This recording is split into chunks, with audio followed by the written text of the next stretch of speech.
Imagens de sequência do plenário do STF, microfones, poltronas dos ministros e do público, brasão da República Dourado, no centro, grandes julgamentos do STF. Olá, apresentador, tudo bem? Cristiano Oliveira. Seja bem-vindo a mais um Grandes Julgamentos. No programa de hoje, vamos mostrar como foi o julgamento do recurso extraordinário em habeas corpus 163.334. Trata-se da possibilidade de criminalizar o contribuinte que deixar de recolher o ICMS, Imposto sobre Circulação de Mercadorias e Serviços. Mas antes, vamos entender como este imposto está presente no nosso dia a dia. O ICMS é um tributo que nós Ricardo chamamos de Bastos, tributo professor indireto, de Direito né? Tributário. Nós temos o contribuinte de fato e o contribuinte de direito. O contribuinte de direito geralmente é o empresário, geralmente é o estabelecimento empresarial, a sociedade empresária. Tá? E o contribuinte de fato somos nós. Quando pagamos a mercadoria nesse preço, nesse valor pago por nós, está embutido o ICMS. Por isso que nós somos contribuintes de fato. Porque a carga tributária, na verdade, ela é repassada e substituída para nós, que somos os consumidores do produto, ou da mercadoria de um modo geral. Na verdade, o ICMS é um tributo que ele está presente em tudo que nós consumimos como regra. É claro que alguns produtos, algumas mercadorias, alguns itens de consumo, eles não têm esse tributo por isenção. Mas a maioria dos produtos que nós adquirimos no nosso cotidiano, eles está presente. Por exemplo, no caso do combustível, a carga tributária do ICMS é cerca de 29%. Tem vários produtos em que a carga tributária chega a 30%, 25%, bebida alcoólica, por exemplo, a tributação é um pouco mais pesada. Ou seja, o ICMS é um tributo sobre o consumo que está presente em quase tudo que nós adquirimos no nosso dia a dia. O problema é quando o ICMS é cobrado do consumidor, do produto ou do serviço e não é repassado ao Estado. Geralmente, esse tipo de situação está inserido no contexto de crise do empresário. É quando o empresário está com situações um tanto quanto complexas de administrar suas finanças. Então, ele faz o repasse, o contribuinte, consumidor, paga pelo produto, pela mercadoria, no caso a mercadoria que está circulando, e ele não recolhe aos cofres públicos, porque muitas das vezes ele alega que tem outras obrigações, como obrigações trabalhistas, como obrigações que seriam um tanto quanto mais delicadas e exigiriam esse repasse dele. No caso em questão, comerciantes de Santa Catarina foram denunciados pelo Ministério Público do Estado pelo não repasse do imposto. Os advogados dos comerciantes entraram com o recurso no Supremo Tribunal Federal. O julgamento começou no dia 11 de dezembro de 2019 e teve como relator o ministro Roberto Barroso. Eles declararam operações de venda Roberto Barroso, ao fisco, ministro do STF. mas deixaram de recolher o ICMS relativamente a diversos períodos em que era devido. Por 3 vezes, a empresa entrou em programas de parcelamento da Secretaria de Fazenda, mas nas 3 vezes deixou de honrar esses pagamentos. E, diante disso, eles foram denunciados pela prática do crime previsto no artigo 2º, inciso 2 da Lei 8.137 de 90, que tem a seguinte dicção, aspas, deixar de recolher no prazo legal valor de tributo ou de contribuição social descontado ou cobrado na qualidade de sujeito passivo de obrigação e que deveria recolher aos cofres públicos. Portanto, a imputação é a de que teriam cobrado no preço este ICMS e não o repassaram para o fisco. O juiz de primeiro grau absolveu sumariamente os denunciados, entendendo que o fato era atípico. O Ministério Público de Santa Catarina apelou dessa decisão e o Tribunal de Justiça deu provimento ao recurso, entendeu que o fato era atípico e mandou dar seguimento à ação. A Defensoria Pública de Santa Catarina impetrou habeas corpus perante o Superior Tribunal de Justiça. O habeas corpus foi rejeitado por maioria em acórdão relatado pelo eminente ministro Rogério Schietti. É contra este acórdão do Superior Tribunal de Justiça, que reconheceu a tipicidade desse fato, que se interpôs este recurso em habeas corpus. Para a defesa dos comerciantes, o caso não configura apropriação indébita tributária.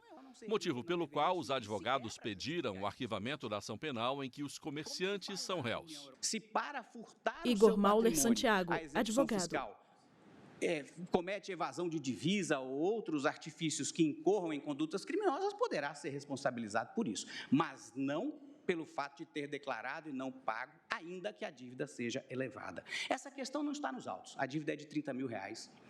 E por que a preocupação com isso? É porque quando se rompe com a dogmática, não se sabe mais onde se pode chegar.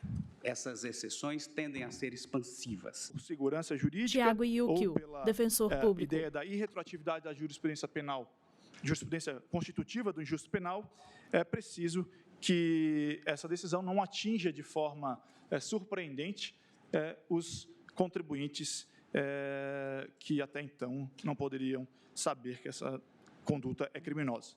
Portanto, por fim, a defesa requer o provimento do recurso para que seja restabelecida a sentença de absolução sumária, seja pela atipicidade da conduta, seja pela inconstitucionalidade da interpretação que foi dada, subsidiariamente a modulação dos efeitos para que gere efeitos somente prospectivos. Pelo Ministério Público de Santa Catarina, falou o Procurador-Geral de Justiça do Estado.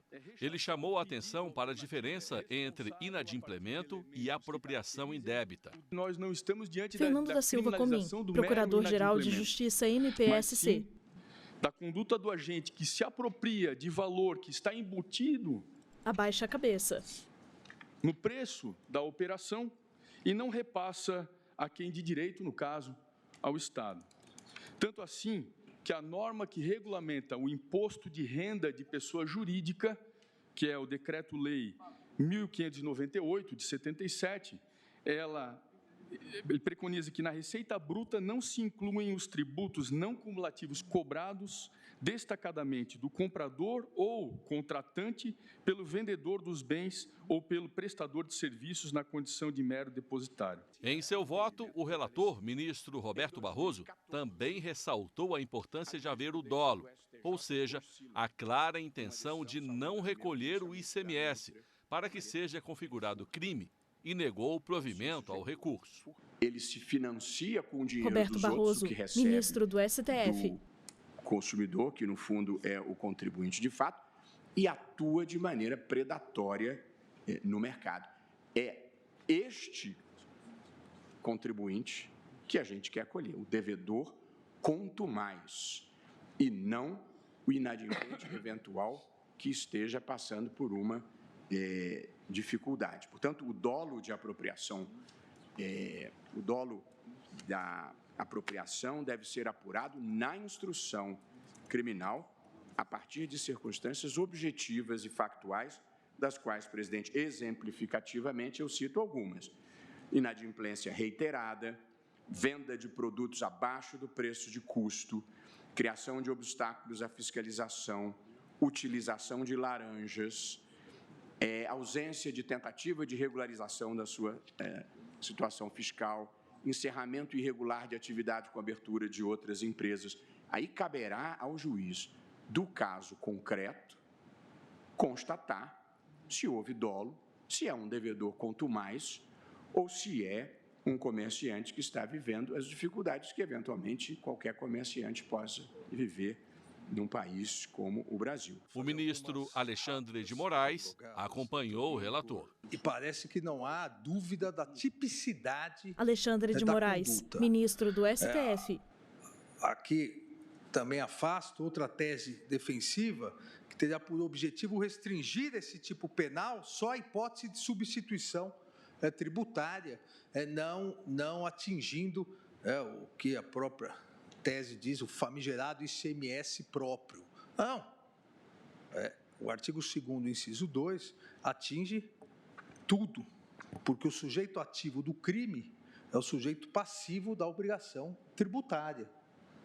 Aqui vale para a substituição tributária, vale para o ICM próprio. O legislador, repito, estabeleceu que o sujeito passivo do crime é o sujeito passivo da obrigação tributária. Não estabeleceu que seria somente o substituto tributário, não, é aquele que é o sujeito passivo da obrigação tributária.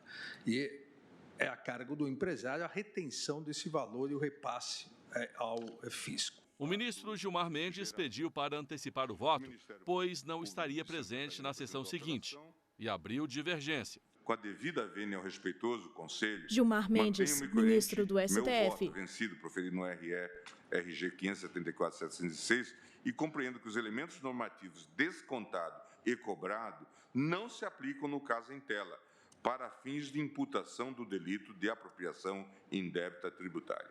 Verifico que os recorrentes foram denunciados por uma conduta atípica, não recolhimento de ICMS, devidamente declarado por comerciante ou empresário, embutido no preço por mera repercussão econômica ao consumidor, ou seja, sem a devida descrição de uma situação fática que esteja no espectro de alcance do preceito normativo previsto no tipo penal do artigo 2º, inciso 2 da Lei 8.137. Por tudo isso, presidente, voto pelo provimento do recurso no presente recurso em habeas corpus. Após o voto do ministro Gilmar Mendes, o julgamento foi suspenso e retomado no dia seguinte. É o que você vai ver no próximo bloco. O Grandes Julgamentos volta daqui a pouco. Vinheta: Grandes Julgamentos do STF. Vinheta: Grandes Julgamentos do STF. Apresentador: Cristiano Oliveira. Estamos de volta com Grandes Julgamentos. No programa de hoje, você vê como foi o julgamento do recurso extraordinário em habeas corpus 163.334. Em debate, a possibilidade de criminalização do não recolhimento do ICMS. O julgamento foi retomado com o ministro Luiz Fux, que pediu para antecipar o voto. Ele acompanhou o relator e ressaltou também a necessidade do dolo para caracterizar crime tributário. Da mesma maneira que não se Luiz Fux, ministro do STF. Também não se pode deixar de ponderar as razões pelas quais, digamos assim, o suposto sonegador cometeu essa infração. A responsabilidade não pode ser objetiva. Então, ao final, eu estou sugerindo uma interpretação conforme, para dizer o seguinte: para a caracterização do delito do artigo 2º 2 da Lei 8.137 de 90, a denúncia deve narrar circunstanciadamente a efetiva cobrança ou desconto do tributo do preço final ao consumidor ou a redução do preço para finalidade ilícita, excluída, isso que eu acho importante, do âmbito de incidência do tipo penal, a criminalização da mera inadimplência isolada do contribuinte. E aí, nessa inadimplência isolada do contribuinte, o ministro Luiz Roberto Barroso, relator do feito, enumerou aqui casos em que se encaixaria, digamos assim, nessas excludentes. O ministro Edson Fachin também acompanhou o relator. Para ele, cabe ao juiz de cada caso concreto determinar se houve a intenção de não recolher o tributo depois de ter cobrado o imposto do consumidor. Não se trata de Edson Fachin, ministro do STF, decorrente do simples não recolhimento de tributo. Isto porque, como se sabe, as infrações penais, salvo casos excepcionais expressos em lei, que admitem punição em modalidade culposa, são caracterizadas pela natureza dolosa da conduta, e cito aqui, nesse intercâmbio de saberes entre o direito tributário e o direito penal, o artigo 18 do Código Penal. Ressalto, e assim concluo, e penso que é nessa linha a explicitação exemplificativa que veio no voto do eminente ministro Luiz Roberto Barroso, que as hipóteses mencionadas por Sua Excelência de configuração desse dolo genérico não são exaustivas, cabendo em cada caso concreto a perquirição individualizada desses aspectos. Essa definição, portanto, incumbirá motivadamente ao juiz natural no transcurso do devido processo legal, e é por isso que entendo que não há hipótese de trancamento da ação penal. A ministra Rosa Weber também negou o provimento ao recurso, por entender que não se trata de um mero inadimplemento tributário. A cobrança do ICMS do consumidor final. Rosa Weber, ministra do STF. Omissão de recolhimento dos valores cobrados aos cofres públicos pelo sujeito passivo da obrigação tributária implica, efetivamente, no meu modo de entender, apropriação de valores de terceiros, acoplando à conduta do agente um especial desvalor que legitima a tipificação penal do crime previsto no artigo 2º da Lei 8137 de 1990, não havendo falar em prisão civil por dívida. Anoto que o mero inadimplemento tributário não pode ser elevado à categoria de ilícito penal por expressa vedação constitucional e convencional, o que também todos ressaltaram, devendo ser enfrentado pela administração tributária pelas vias da fiscalização, da inscrição do débito em dívida ativa e da cobrança judicial. Eventual criminalização do simples inadimplemento revelaria, portanto, inconstitucionalidade irremediável. A ministra Carmen Lúcia deu mais um voto pelo não provimento do recurso. Tenho para mim que Carmen Lúcia, ministra do STF. De uma constrição indevida, o que caracterizaria constrangimento ilegal ao paciente do habeas corpus ou aos recorrentes no caso deste recurso, porque aqui não se tem responsabilização nem penal objetiva, nem superação das vias normais de cobrança de uma mera obrigação não quitada pelo contribuinte. Considero, portanto, senhor presidente, que não há, neste caso, nada que possa ser considerado como indevido ou ilegal ou que configure constrangimento. Tenho que, na forma do voto do ministro relator, que estou a acompanhar, como disse, que é necessário, no caso, a comprovação da intencionalidade que foi posta no voto de Sua Excelência, também a título exemplificativo, e a absolvição, portanto, pela atipicidade inicialmente configurada no julgado da primeira instância, não se manteria exatamente por ausência das condições para que não se desse a apuração devida de todas as condições para absolvição ou condenação dos recorrentes, razão pela qual, como disse, estou a acompanhar o voto do ministro relator e, neste caso, negar provimento ao recurso, presidente. Depois de apresentarmos mais este voto, vamos ao intervalo. A gente volta daqui a pouco para a conclusão do julgamento. Vinheta: Grandes julgamentos do STF. Vinheta: Grandes julgamentos do STF. Apresentador Cristiano Oliveira. O Grande Julgamentos está de volta. Em pauta, o julgamento do recurso extraordinário em habeas corpus 163.334.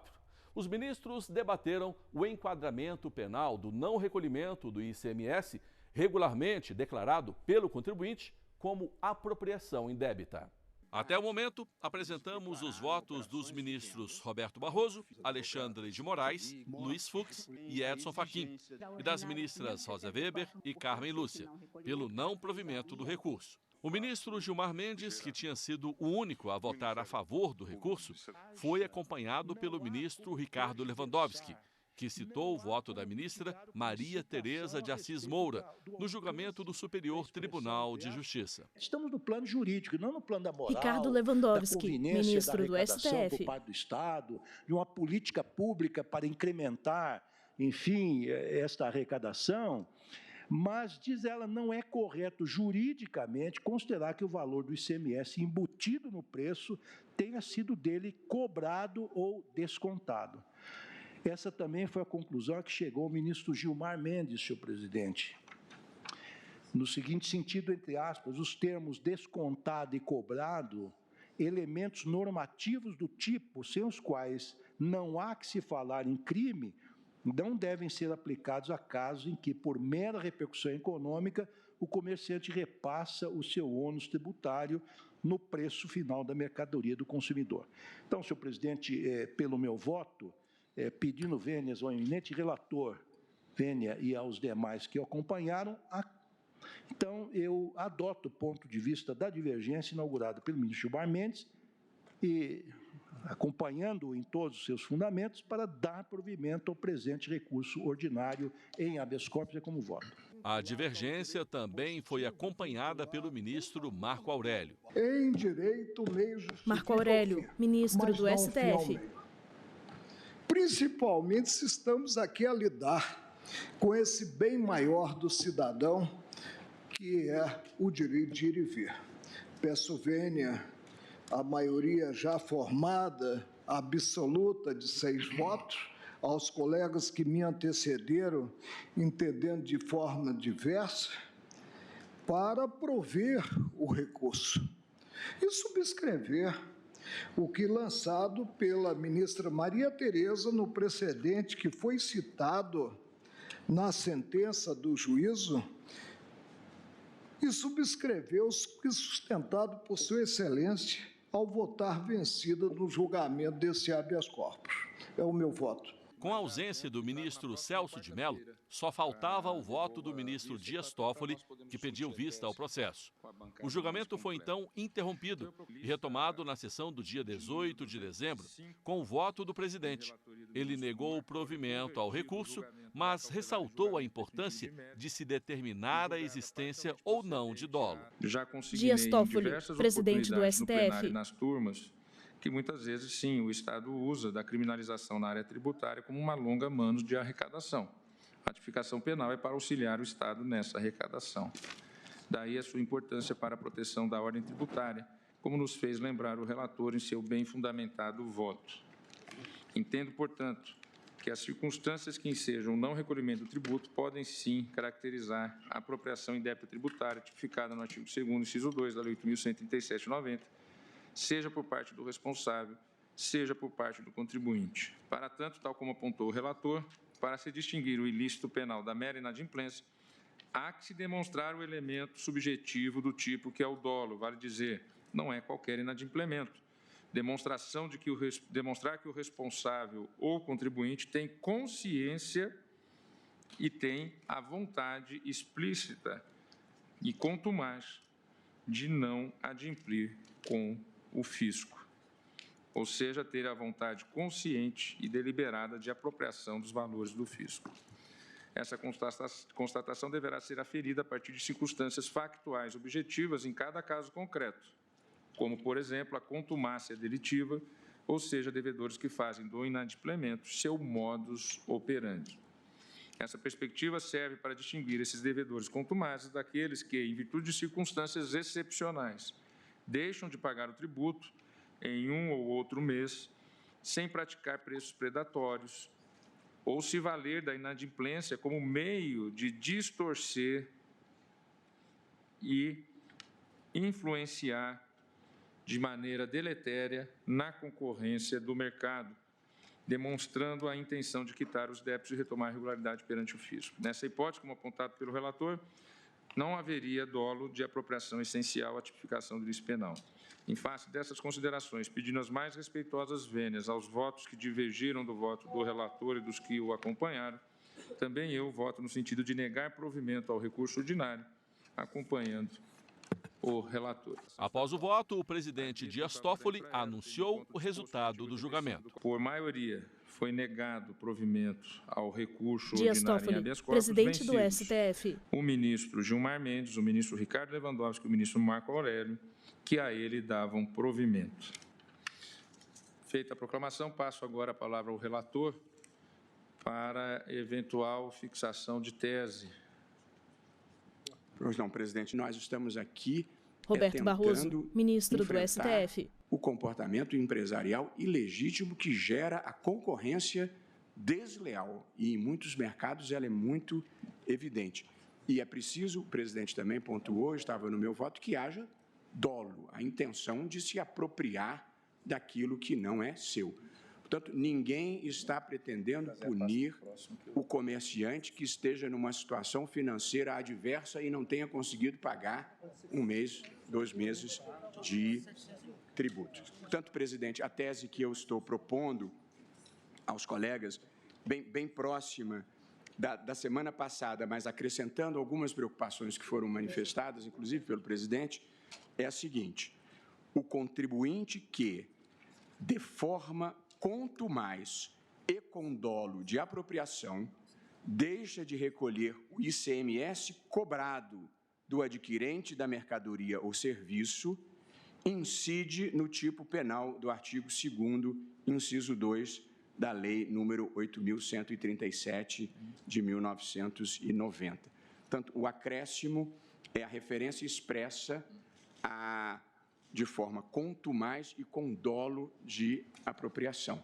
Acho que isso acode às preocupações de todos os colegas e dos empresários honestos que se preocupam com isso. O Grande Julgamentos fica por aqui. Assista ao nosso programa também pela internet, no site TV Justiça ou no nosso canal no YouTube.